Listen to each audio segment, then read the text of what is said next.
Dear students, आज हम लोग देखेंगे क्लास 9 का फिजिक्स चैप्टर 2 मोशन। इसके पहले मैं एक चैप्टर ऑलरेडी कंप्लीट करा चुका हूं जो बेसिक कॉन्सेप्ट्स पर आधारित था। और मैं आप लोगों को एक बार सजेस्ट करूंगा कि अपना बेसिक जो कॉन्सेप्ट है उसको बिल्डअप करने के लिए आप चैप्टर 1 को एक बार देख लें। ठीक है, आइए इसमें हम लोग देखेंगे कि क्या क्या कंटेंट्स हैं, हम लोग को क्या क्या इसमें पढ़ना है। ठीक है, पहला आपका टॉपिक रहेगा definition of rest and motion. Second है आपका टाइप्स ऑफ मोशन। थर्ड है types of physical quantities. Fourth है distance displacement and their differences. Fifth है uniform and non uniform motion and their types. उसके बाद है आपका स्पीड एंड वेलोसिटी।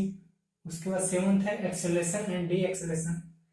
एट्थ है आपका graphical plotting of uniform and non uniform motion. और ninth है equation of motion and derivation. ठीक है, इसके बाद मैं क्या करूंगा कि आप लोग के लिए न्यूमेरिकल का पोर्शन जो है अलग एक पार्ट में लेकर आऊंगा, और इसको हम लोग जो थ्योरेटिकल कॉन्सेप्ट है उसको हम लोग 2-3 पार्ट में करके देखेंगे। ठीक है, आइए स्टार्ट करते हैं।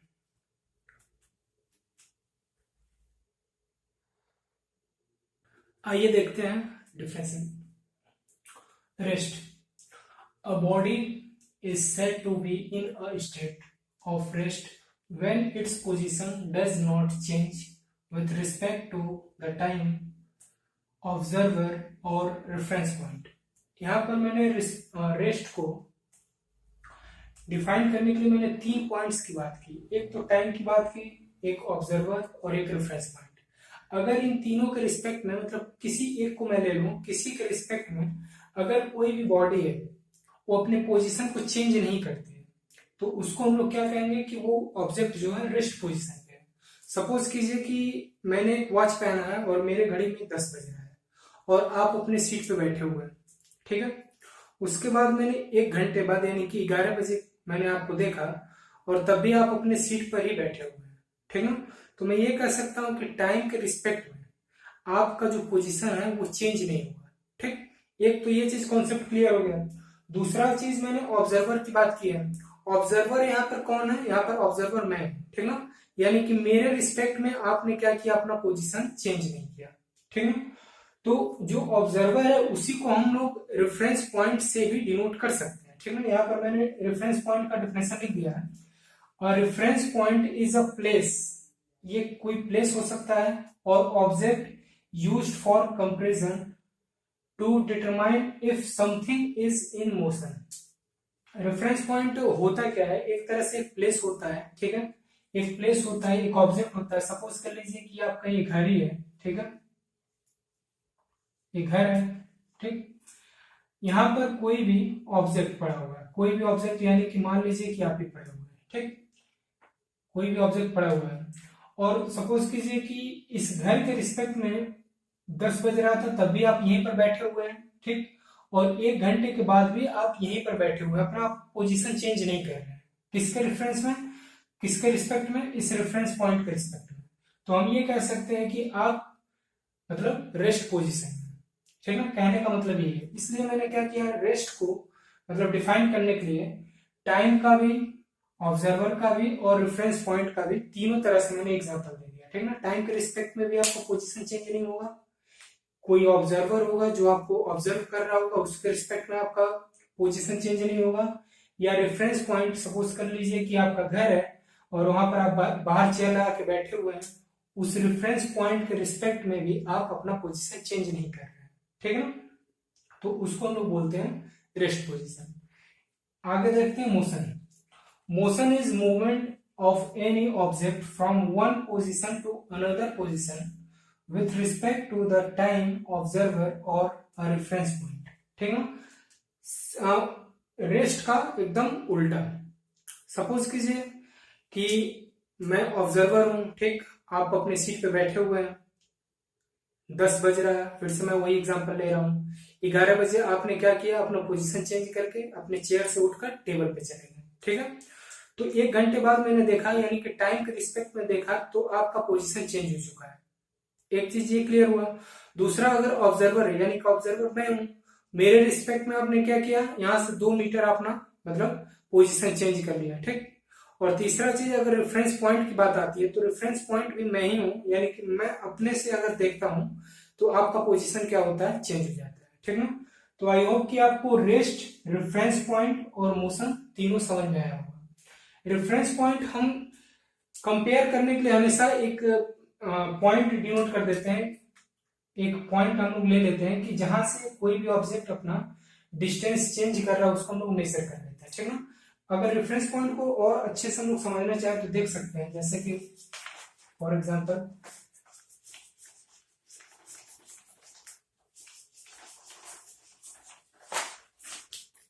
रेफरेंस पॉइंट को समझने के लिए अगर हम लोग ग्राफ पे देखते हैं, ठीक ना, तो हमारा ये y एक्सिस है, ये x एक्सिस है और ये z एक्सिस है, सपोज कर लीजिए, ठीक ना। ये आपका ओरिजिन है, ठीक, यानी कि सेंटर है, ठीक। सपोज कीजिए कि 10 बजे आप ओरिजिन पे थे, ओरिजिन पे यानी कि सेंटर पे, यहाँ पे कहीं पर बैठे हुए थे, और 11 बजे जब आपको मैंने देखा तो आप क्या किया, अपने ओरिजिन से कुछ डिस्टेंस पे जाके मतलब खड़े हो गए या बैठ गए, ठीक है। तो ये जो ओरिजिन आपको दिख रहा है यही आपका रेफरेंस पॉइंट है। यहां से मैं मेजर करूंगा कि आप अगर यहां से अपना प्लेस चेंज किए, पोजीशन चेंज किए तो कितना दूर चेंज किए, ठीक है। यहां से मैं क्या कर सकता हूँ, डिस्टेंस भी निकाल सकता हूँ, डिस्प्लेसमेंट भी फाइंड कर सकता हूँ, मतलब किस डायरेक्शन में और कितनी दूरी पर आपने पोजीशन को चेंज किया, ठीक है। तो आई होप ये तीनों पॉइंट आपको समझ में आया होगा कि रेफरेंस पॉइंट क्या होता है, मोशन क्या होता है और रेस्ट क्या होता है, ठीक है।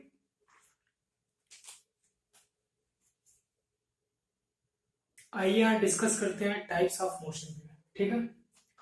यहाँ पर मैंने कुछ टाइप्स ऑफ मोशन डिस्कस करने जा रहा हूँ। इसमें हम लोग को केवल 9th के क्लास में ये लीनियर मोशन को ही पढ़ना है, ठीक है, मेनली केवल इसी को पढ़ना है। इसमें मैं कुछ डिस्कस कर दे रहा हूँ, जैसे आपका पहला है सर्कुलेटरी मोशन, या इसी को सर्कुलर मोशन भी कहते हैं, ठीक है, जिसका पाथ सर्कुलर होता है। सर्कुलर का मतलब आप लोग सर्कल जानते ही होंगे, ठीक ना। इस टाइप का अगर पाथ होता है उस पर कोई ऑब्जेक्ट मूव करता है, मतलब मूवमेंट करता है ऐसे ऐसे, ठीक ना, तो इसको हम लोग बोलते हैं सर्कुलेटरी मोशन, ठीक है।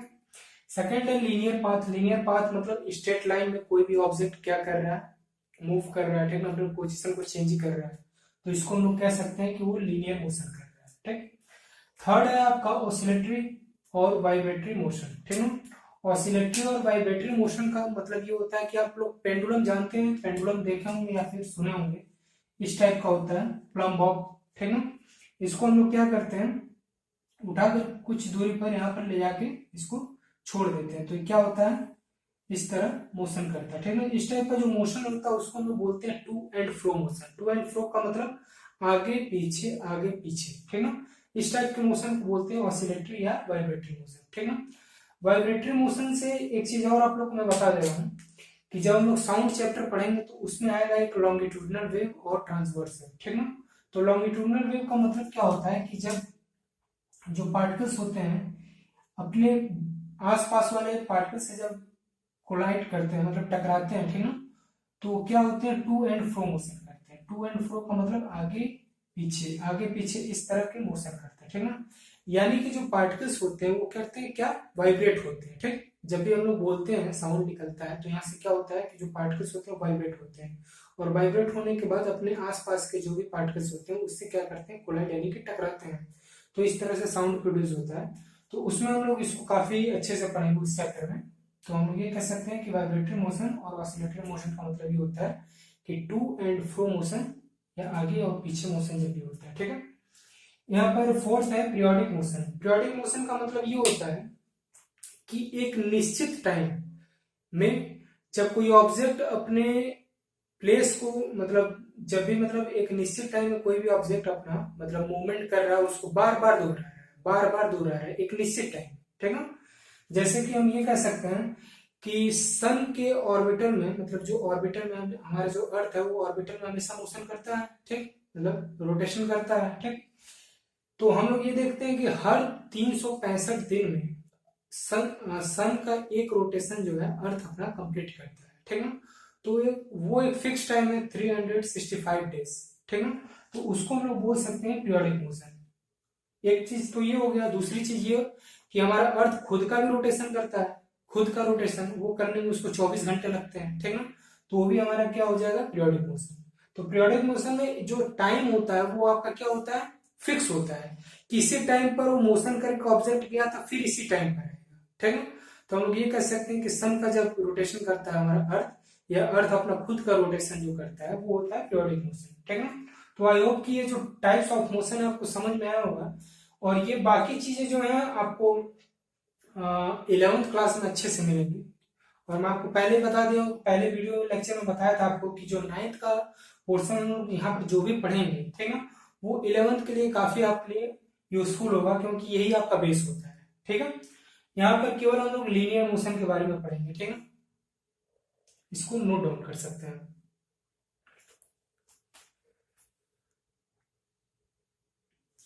आइए देखते हैं नेक्स्ट टॉपिक, फिजिकल क्वांटिटीज।